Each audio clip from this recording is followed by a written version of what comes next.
On our 3-year anniversary, I came home early with a bottle of wine and a stupid, giddy smile, ready to be surprised by the secret plans my boyfriend and my best friend had been teasing for weeks. I started laughing when I heard music blaring from my bedroom. I figured they were setting up something corny, maybe balloons or a collage of all our old photos. But when I pushed open the door, I found both of them naked, tangled in my sheets, their faces frozen in a mix of terror and guilt. My boyfriend's mouth opened and closed like a fish while my best friend yanked the blanket up, but it was pointless, the damage was done. Neither of them said sorry. Instead, they tried to convince me it was a surprise performance, some kind of twisted joke that I'd walked in on too soon. I laughed, loud and ugly, because I realized in that moment just how many late-night planning sessions I willingly ignored, how many inside jokes I wasn't part of. Every time I asked what they were up to, they'd wink or deflect, and I let myself believe it was all for me.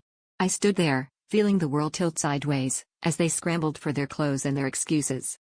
I left without slamming the door. I wouldn't give them the satisfaction. On the drive to my sister's, I replayed every conversation, every lie, every time I'd felt like an outsider in my own relationship. I realized I'd been so desperate to keep the people I loved close, I'd turned a blind eye to the obvious. They'd been falling for each other right in front of me, and I'd played along because I was too scared to be alone, too afraid to confront the truth that I was always the third wheel in my own life. The twist? The next morning, my boyfriend texted me, not to apologize, but to ask if we could talk things through, all three of us. He thought maybe we could try something new, open things up, as if betrayal could be spun into some progressive relationship model. That's when I realized my deepest conflict wasn't about losing them, but about finally choosing myself. For the first time, I blocked both their numbers, poured out the wine, and started planning a surprise just for me, a life where I stopped letting people rehearse their lies in my bed.